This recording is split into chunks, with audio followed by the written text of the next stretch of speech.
probably say no. And it was just, I remember thinking about this moment because like I watched that clip and I was like, whoa, this shit was funny. Yeah, like I was like, oh, never mind then. Anyways, fuck it. It is what it is. Let's get back to social media. How the fuck did you actually get 1 million followers in a year? Besides, no. Besides what? I'm not good. What were you gonna say? I was gonna joke with you. What were you gonna say? I was gonna joke. Please tell the people. Clout chasing. Oh my fucking. Being for the team. Okay, which you're not. We'll stop right there. Even Sylvie was like, that was not right. I'm not for the team. I'm only saying that because those are the comments, and I know those are the comments that bug you. You're probably the commenter. You're the one commenting those I'm shit. Chat GPT, and I'm like, yo, guys. Everyone Yo, says, guys. she's for the team. But this is I wanted to talk about this because this is something that I know I've talked to you off camera. It does kind of bother you a little bit. I don't take anything to heart. It's not like I will ever ruin my day over like social media or the comments that are said. Yeah. But sometimes when I see the for the team comments on my TikTok, it kind of like. Well, this is the thing. It's a slap in the face. Yeah. But the reason why I think it happens is because like you are such a bro, like you're such a homie, like with everyone. I think that, your like demeanor comes across like maybe you're flirty because you're nice, because you're talkative, because like you're charismatic. And I think that's just a common thing that happens. Like, because I think you're right. Because most girls, I guess, when I look into like social media girls, like either like you look at them, you're like, oh damn, they're super hot, or like they're funny.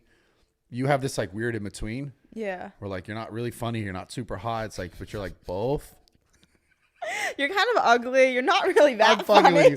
I'm fucking with you. No, but I'm you kidding. play that. You play that line, and you're like, just because like it is actually your personality, and I think that's why like because you're friendly to everyone that they go, she's for the team. Yeah. But it's an interesting thing because I know you personally. How I am on camera is the same as I am off camera. I think I'm the same energy. Like. Yeah, I think. I wonder why it translates so much to the people saying like, or maybe they just want to hate on you. Yeah. Because they like you. They say there's a thin line between love and hate. Very thin line. And I have a lot of love and hate. For me? No, just in general. Just in general. No, okay. you got a lot of love. Oh, okay. I was like, no. I have. Why would I have hate for you? I don't know. We make the best content. Honestly. I think we do. Yeah. Everyone thinks we're in love. Yeah, everyone does think that. Why do you think they think that? I think it's because we joke around and make like the same thing you were saying, like friendly banter, whatever it may be, and they're like, oh, they're in love. We both have the same like shitty, sarcastic humor. I think we're very similar in that aspect. Yeah, I think that's why. And I think we're both just like kind of not obnoxious, but like loud. Yeah. And just like obnoxious. Like obnoxious and like hit heads, and then like it's caught on camera, and they're like, oh my god, like they're so in love. Yeah, it's funny because it's like it's very candid, like it's very improv. It is. None of it's scripted. It's just like you turn the camera on and it starts going. I saw one the other day where we were outside of the gym. It was on Best of Bradley Martin. Shout out my boy. Again, the greatest Instagram and TikTok account. Anyways, and we were outside of the gym, and I don't even know how we did this because you were talking some shit to your YouTube guy. Yeah. And then it was this thing where you were like, oh, you're like, what would you do if a girl ever proposed to you? Oh, yeah. And I was like, I'd probably say no. And it was just, I remember thinking about this moment because like I watched that clip and I was like, whoa, this shit was funny. Yeah, like I was like, oh, never mind then. And we made it so awkward. And I feel like it was funny because I'm looking at it as a viewer and I was like, well, this is funny because the awkwardness was funny. Funny, yeah. And then when I was doing it, we didn't plan it. We didn't even think of it. We just was like this. Yeah, it's like for us, it's just like the one take, it's and weird. It's like, and then it gets chopped up and it gets super fucking funny. But like, why? Like, how does that happen? Do you think you're just like born to or you like an actor or something? I don't think I'm an actor, but I think that I just have high energy. Like I'm just energetic. But that's not why. That's not why you're able to have because I've done improv stuff for like years. Yeah. On social media and YouTube. And like with the Dom Mazzetti character, like all the content I did with him was all improv. Like we'd have a concept and then I'd play this like character. With you've been on social media for like literally a little more than a year, and YouTube for even less than that. Yeah. But you have this like natural sense of comedy and this natural sense of like being able to read the situation. Yeah, I try to be aware of what's going on around me and how I can adapt to it, because the funniest people that I watch, like the most content that I enjoy is like funny people on social media, whether that's like Gideon or like Danny Duncan, like that type of like, you know, they fuck with you and like Love they're those just guys, yeah. funny. I think that's the best type of content, the best type of content to watch. So is that how you develop some of like your I guess your, I don't want to say character, but like some of your IQ in regards to how you make content, like from watching other people's content?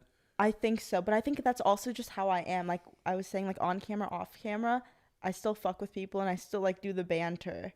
Whether the camera's on or not, the camera just gives me a little bit more of an excuse to do it. Yeah, so you've always kind of been that way. Yeah. It's just interesting because I noticed with you, and that's why I like filming with you, because it's so simple. It's like show up and like have literally zero plan and like, but have like at least a few dope pieces of content. Yeah. You don't really have to plan beforehand, but the same goes with you. I'm like, as long as Brad's there, it'll be good content. Well, but that's the thing that's interesting to me is that I've been doing it for years. Yeah.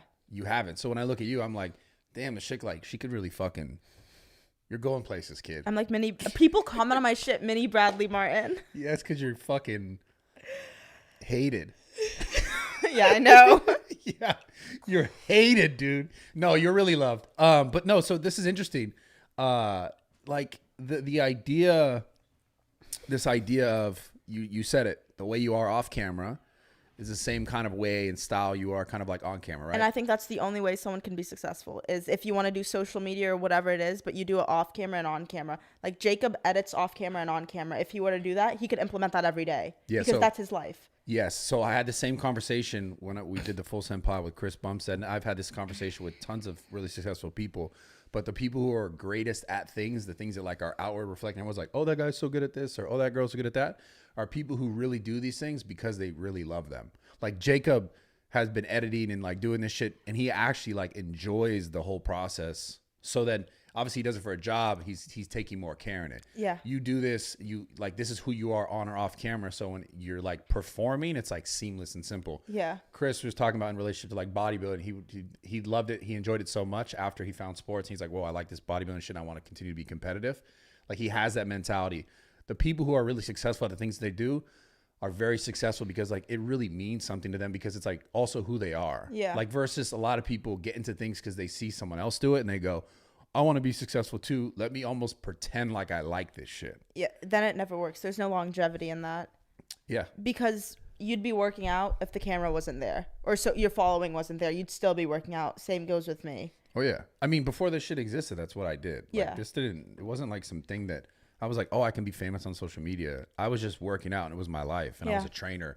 And I was like, oh, this new app looks cool. Cause I was always trying to figure out how to like live on the internet, because I wanted to, I've told this story before, but because I wanted to be able to play video games and like stay at home and work out. Yeah. That was my like, Typical gym bro idea. yeah, I was like, I got out of sports and I was like, I love working out. I love playing video games. I want to be able to be at home as much as possible, like with my dogs, and like be able to work out and eat and play video. And that was my like, how do I figure out stay at home fucking scumbag? And I was like, how do I figure this out? And then the internet started, I'm like reading about like these things coming out, and then, you know, being the fucking old man that I am, 2011, end of 2010. Yeah, it's crazy.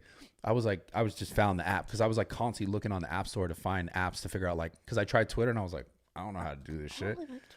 And they're like, social media is going to change the world. They were talking back then about e-commerce and all the shit, which Yeah. now we know is your whole life is different because of it. Yeah. My life as well, obviously. But yeah, I always like, I had like weird motivations. It was like to do the things that I loved. If I remember this, I think about this too. If streaming was a thing then, I probably would have just been like, not even fuck the gym, because I still would have worked out. Yeah. But I would have been like Tyler. You know who Tyler One is? He's a streamer who he also is like a gym bro, like super jacked and strong.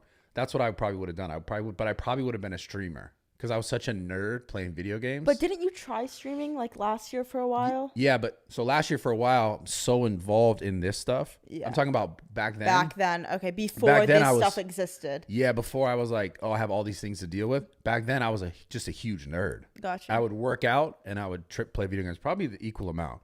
That's crazy. Actually, more video games, way more video games.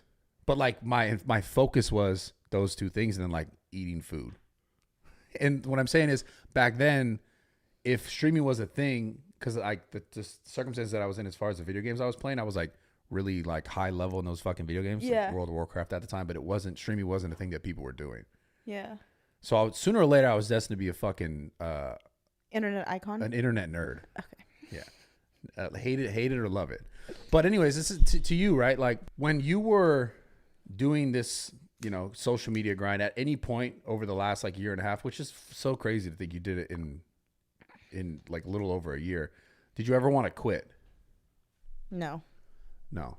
Not yet. Not yet. They never got to you? No, not to that extent. Because what I think of it is it's a job. It's monetized for me. I make money from it. It's a job. You're never going to 100% love any job. You know, with whatever job it is, even if I was sitting at an office from 9 to 5, there would be shit that would bother me. Or someone would get on my nerves, or I'd bump heads with someone, or whatever it may be. So you don't believe the typical, if you love what you do, you don't work a day Oh my in your God, life? no. I don't believe that. I know, it's pretty funny. Because this is like the ideal, like 2 years ago, I'd be like, oh my God, these people on social media, like making TikToks, whatever it may be, like they're so lucky. Like they're so lucky. This is such a good, easy job, which in comparison, it is relatively easy. I'm not going to say this is as hard as blah, blah, blah. Depending how serious you take it. Depending how serious you take it, yes. But it's still a job. Yeah. Like there will be times that, and for me, I think it's a little bit harder because I'm also doing school at the same time. So many times I'm like, I can't hang out, or I can't do this. I have to do X, Y, and Z. Or I have to do school, or I have to like post this, or I have to edit this, or. Yeah. It's all just different perspective. I always say like, you know, if you love, like the only way you could like, you know, never work is if you didn't pay taxes. And I'm back like I ain't never left. Take me to church, yeah, let me confess. Last year I had a lot on my mind like Tony Stark, couldn't get it off my chest. But I'm back to back like I'm Aubrey. Reborn, yeah, everything blessed. From the ashes brings a new story. Show, don't tell, I'ma ace this test.